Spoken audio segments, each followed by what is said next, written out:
Welcome everyone to the L7C podcast, My Hero Academia edition. Today we have the My Hero enthusiast, Andrea, with us today. How are you doing today, ma'am? I'm doing all right. How are you? I am doing good, thank you. And today we are going to be previewing My Hero Academia Season 5, which comes out this month, March 27th. So me and Andrea, along with millions of My Hero fans, are super excited for that premiere in 2 weeks from now. Yes. So what we're going to be doing for you guys today, we're just going to do a quick recap of Season 4. Where do we leave off in Season 4? What are our expectations in Season 5? And then we're going to talk about what characters need to shine the most in Season 5 and what we want to see in Season 5. So, Andrew, Season 4, which was crazy. Right. Probably my favorite overall season from start to finish. The action, the music, all of that. So where did we leave off at the end of Season 4? At the end of Season 4, we left off with the kind of major fight between Endeavor and the enhanced Nomu. Mm-hmm. But one of the biggest things about Season 4 was the overhaul rescue Aerie arc in the beginning half of the season. But with Season 4 kind of ending off with Endeavor and that Nomu fight, it kind of, for me, sets up the expectation that the League of Villains is going to be more prominent, essentially, in Season 5. Maybe that's my prediction. Again, I'm not a manga reader, so I don't know the order of art and things like that. It's just based off of kind of what I feel like that leads up to, on top of what we saw in the movie, that is canon, the second movie, of Rise of Heroes. Heroes Rising. Heroes Rising. So, yeah, I really feel like the League of Villains is going to come back at some point during Season 5 if they're not kind of primarily the main antagonist or goal in the season. Yeah, and you talked about Endeavor and versus the Nomu, and this was just right after, officially, after all of his years, Endeavor was now the number one hero, and Hawks, who I know you're a fan of, went up from 3 to 2. So those two were teaming up in that fight, and you talked about in the movie, I believe they had a little team up as well, because he wanted to be Endeavor's wings or whatever, sight, whatever, because there's no more All Might. So they need to be working as more of a cohesive unit than just one guy defending the world. And then also, that was the last fight of Season 4, but we also get left with Midoriya having a dream, and then he is with all the One for All users, and then the first one talks to him and says, "You're the 9th," and then season over. So we got a lot in like Season 4. You talked about the overhaul. That was the biggest thing before Endeavor saying the great fights with Midoriya-verse overhaul, a Million-verse overhaul. It was just a great season, but with that season being done and the cliffhangers, what are your expectations for Season 5? So like you mentioned about that dream at the end that Midoriya has with the previous One for All holders, I do expect potentially more of those kind of secrets to be revealed in Season 5. I'm hoping that's not something that's going to be pushed off for later seasons, because I mean it does raise a lot of questions immediately at the end that we want answers to. Part of that dream was we only see Midoriya physically in bits and pieces, and so I kind of wonder if that means it's because it's One for All is not fully realized with him yet, that he's only showing up partially, or is there something else going on that maybe with the 9th, whatever, 10th, 11th reiterations, it's going to get weaker as time goes on. I don't believe that's true. I'm hoping that's not true. But it's just one of those things where it's a question that we want answered, and I'm hoping we'll get some of that in 5. Yeah, and the first One for All user instantly was like, "Oh, so you're the 9th one." So it's like, we're going to have to wait and see. We'll see if that's how it starts. We don't know how it's going to start with that, but it's super, super exciting. I think my expectations for Season 5 is they're through the roof, because the way Season 4 was. Season 3 was okay. I think it peaked too early with the United States of Smash, and you had the Deku versus Bakugo fight, and then that one ended with Lemillion just one-shotting all of Class 1A. So seeing 2 arcs worth just to get smoked by one guy. So, and it was teetering, and then Season 4 brought it back. So I'm expecting big things from Season 5. I guess I'll know how good it'll be starting with the opening, because typically the better the openings and closings, the better the seasons. So I have huge expectations, and My Hero Academia is one of the biggest anime in the world right now for the new generation and the older generation that was coming off like the Naruto and all of that, and they found this one. So I'm expecting big things from it. What do you want to see more of in Season 5? Do you want to see more fights? Do you want to see more character development? What do you want to see? Both. Can I have it all? So, Yeah. I definitely want to see more growth within using their quirk, developing their, personal growth that they have had that we haven't been able to necessarily see throughout the previous seasons for the side characters that kind of started to get pushed to the wayside to better explore Midoriya, Bakugo, Shoto Todoroki a little bit. He kind of has fallen off recently. But I do want to see more of that. I also really want to see Class 1B, because as they state, it's kind of assumed that 1B is more like the sidekick. Mm-hmm. However, when we saw them in the sports festival, Class 1A, the heroes, quote unquote, struggled against some of them and their quirks. So it was like, I want to see more of them and the quirks that they have and how they've been developing them, because, I mean, there's just so many heroes outside of Deku and Bakugo out there, especially at this one school, and there are other schools on top of that. Mm-hmm. So, I mean, I don't want to get away from the main story of, this is the story of how Deku becomes the greatest hero, but being able to see the allies he can potentially utilize in the future would be amazing as well. So just going right into that, like with with who you think the characters who need to shine more in Season 5, because when you saw in Season 4, out of Class 1A, obviously Deku, because he's the main character, but the person who ascended out of nowhere was Red Rocket. He was prominent in Season 4. He was instrumental in the raid too, and he's always been like a good side character, but he shot up through the roof in Season 4, and there was a lot of other people. You were in Deku, Red Rocket, the big 3. All the other students were really pushed to the wayside. So who do you think needs a big Season 5 and why? As a personal kind of favorite, well, 2 of them would be Shoto Todoroki and Momo. Because I do love them as characters. I love their quirk. It's also kind of one of those things where Shoto's kind of assumed to be part of the big 3. However, even in the movie, and I'm sorry to keep referencing the movie. Movie is canon, so. He, again, gets kind of pushed to the side between Deku and Bakugo. So it's like, if he's going to be part of the big 3, where is he? And again, part of that is sentimentality. But on top of that, I really want to see those, Class 1B characters that we really haven't seen since the sports festival arc. I want to see what happens with Shinsho. He has the quirk where if you respond to a question he asks, he can now control your mind. So what's happened with him? Like, it was kind of realized during the sports festival that he has the potential to be in Class 1A, but we haven't essentially really seen him since then. No. I do want to see more from Kaminari, because I feel like he could do more. And I think he sets the bar low for himself so he doesn't feel disappointed.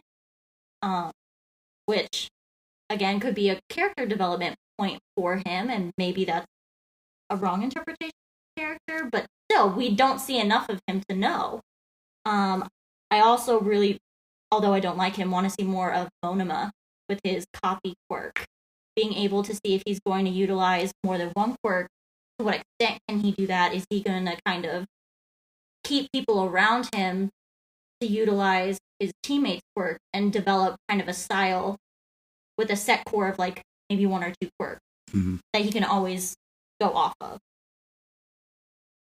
So I agree with Class 1B, and I think they're going to be featured because on the promotional picture for Season 5, it has Class 1A versus Class 1B.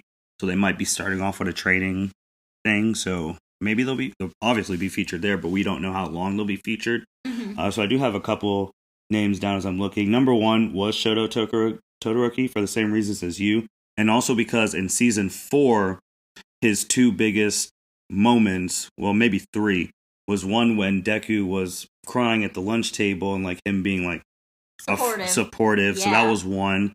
The other one was when they were doing the provisional, like the remedial classes to get their license. He had a little thing there, but that got overshadowed by Bakugo. Right. And then the third one was him showing emotion watching his dad on the TV at the end.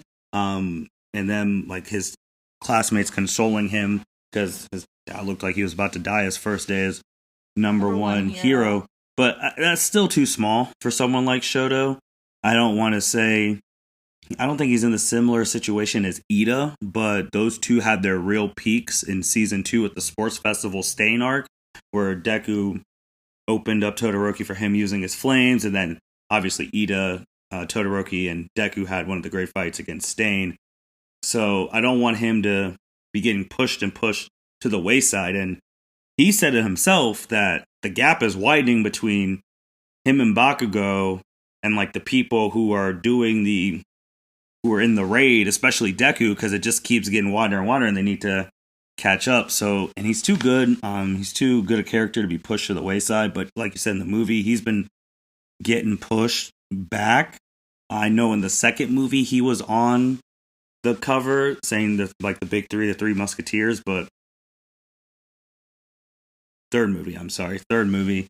But we don't know what's going to happen in that movie. And if anime's taught us anything, Shoto will be the one who does the sacrificial play for Deku and Bakugo to finish the job. That's just what the third wheel person does. And now you can almost make the case that, I know at the beginning it was Ida and Uraka who were Deku's best friends, but you can almost make the case that Shoto is almost slid into that best friend spot to Midoriya. The other one, same one as you, Momo, I think is someone with her quirk and her brain and her like everything. She should be probably more featured.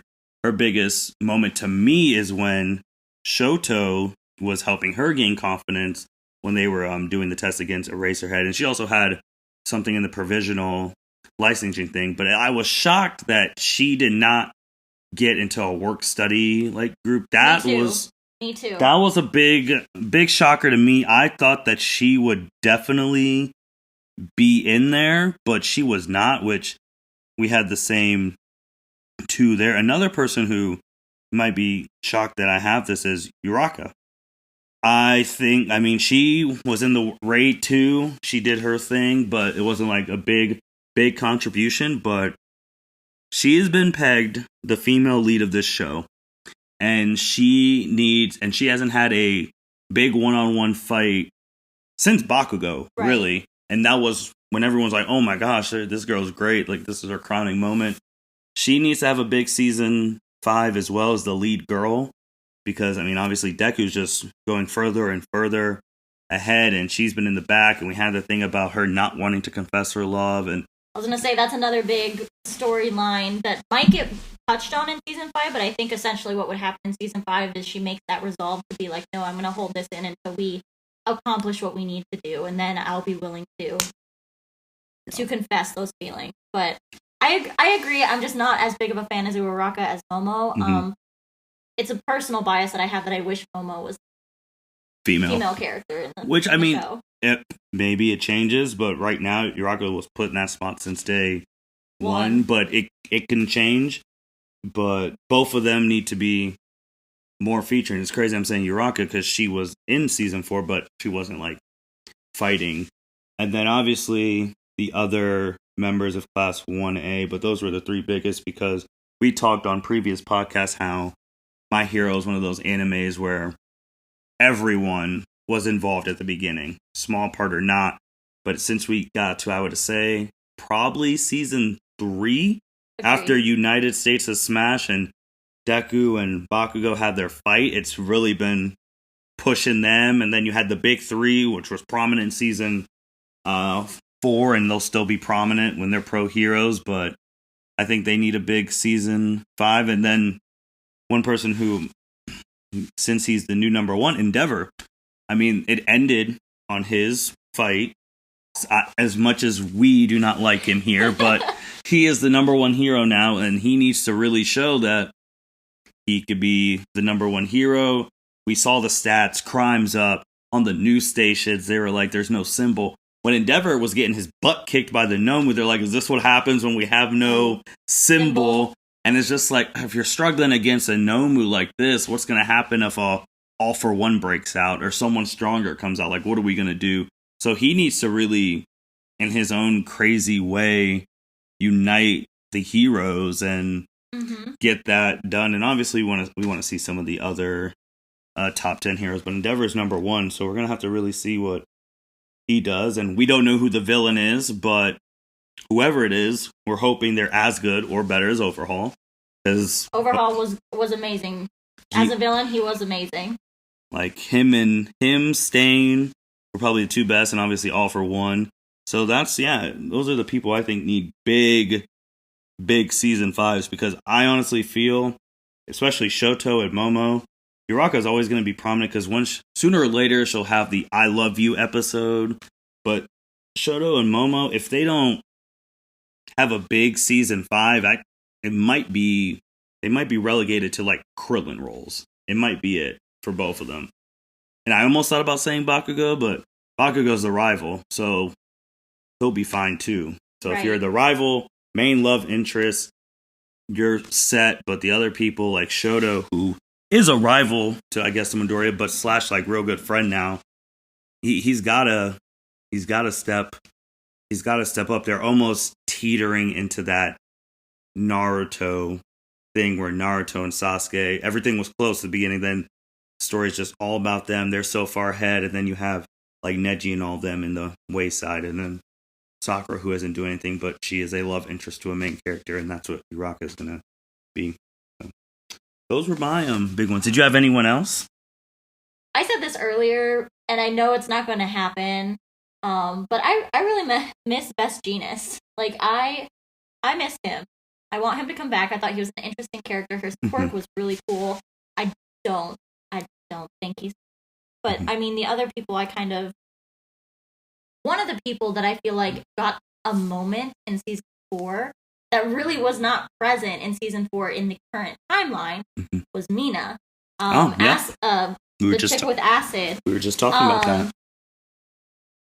Her shining moment so far in the show completely, because even in season 1 she was kind of like more shown for her personality. We saw what her quirk was, but we didn't really get to see her use it to its fullest extent. Or I believe it might be too. But she had a moment in Hiroshima's flashbacks from when they were in middle school. But we haven't seen her do anything in the current timeline in high school, and I just feel like that's a waste. Also, in like general anime stereotypes, she's one of the characters you would think is the main character because she's so over the top, bubbly. Plus, her character design is very flashy. So it just kind of seems, where is she? She's got this moment. What are we gonna do with it? I want there to be moment more than one for her in 5. Also, you brought up her. I felt like they wrote off Ida. Like, he's done. Like, I'm kind of okay with it, because since what happened was staying with the whole revenge bloodlust thing for me, I just kind of flipped the switch that I'm like, okay. But it was for his brother though, and it led to one of the great fights. Right, but like, I don't know. I struggled with liking Ida in general because he just seemed like overly strict. You always gotta have one. Always gotta have one in anime. That it was like, okay, I don't know if I'd actually like this person in real life. And then he had the whole revenge twist, and it's like, you're trying to be a hero, though. You're like going back to your reasoning why you want to be a hero, but then when something bad happens, very unfortunate, something bad happens to you, even though you're trying to be a hero, you're essentially acting like a villain. He did have that in season 4 with Todoroki. he recited the words that Midoriya said to him in season 2, which got Midoriya to start crying and all that. But yeah, that was a good one. And I just thought of this one too. We know what Class 1A can do, the freshmen. We know what the big 3 can do. Where's the second year group? Like, who are they? That's a good point. Honestly, I hadn't thought about it. And I mean, I wonder if they'll be part of the training, or if they're going to have their own training, or if we'll see. I'm honestly hoping, like, again, I don't read the manga, so I don't know how the arcs are going to go. But I kind of hope that we get a second sports festival, because I want to see everybody again. And maybe we can see, like, well, at that point, it might be, they'd be the third year, so the big 3 that we have now are different. No. But, I mean, that's a good point. We haven't seen any of them. We also barely get to see the other classes, because UA does have business classes. Yep. And other than, I'm forgetting her name, Hatsume. Other than her, we don't really see anybody in the, I'm forgetting the name of what it's called, but the, like, tech track where they're making hero gear. Hatsume was more relevant in season 4 than Shoto and Momo. She's the one who made the gauntlets for Midoriya to do his flick thing. Right. Which is now a prominent thing, as we saw in the movie, that he can do multiple flicks and save his body, which is, never thought I'd say they did, that Hatsume was more prevalent than Momo and Shoto. I mean, especially Shoto. Momo, I could see. Shoto, disappointing. But no, it's a lot, and we have 2 weeks, and we are super, super excited about My Hero Season 5 starting. We don't know if it's going to be weekly or monthly. We're hoping it's weekly, that once we find out, we're going to try and figure out how we're going to be reviewing episodes, if we're going to do one at a time, or do like a quarter at a time. Obviously, when we get major fights, you'll hear from us immediately. Oh, for sure. So yeah, that is our My Hero Academia Season 5 preview. Also, Andrea, it is Women's History Month, obviously, and I know you joined on, so we're very grateful to have you. So thank you. I am actually going to let you close it up and give your shout outs and all that. I mean, I guess I would just want to have a shout out for all the women who create manga, anime, the authors that created the iconic female anime manga characters, and just the women in general who appreciate anime manga, enjoy it, even just casually, because it's something that, we can tie us all together as women, as shared experience, as well as just experiencing storylines in life through, fictional entertainment, and it brings us all together, and I feel like having more representation in anime and manga is really important. If I remember correctly, the creator of Demon Slayer is a female. Which we're getting news about this week as well. Are we? Mm-hmm. I did not know that. About that movie, I believe. Oh, yes. We're going to get it in a couple days when the first Demon Slayer movie is coming to the U.S. So. Which we'll probably have to see. So. Oh, definitely for sure. I've been waiting months. We all have been waiting months to see it. But yeah, I think, I don't know what else really to say about women. We just, go through life the way that we do, and we hope and we want to fight for equality for all, want equal pay for equal work. Just, we just want to enjoy life to the fullest, as well as every other human. But yeah, I think that's all I have to say. I was not prepared for that question. But you did great. Thank you. And yeah, no one was. It was always on the fly with all of them, so don't worry about it. But with that being said, thank you everyone for listening to the L7C podcast. Thank you, Andrea, for being on. Remember, My Hero Academia starts in 2 weeks, March 27th. That is Saturday.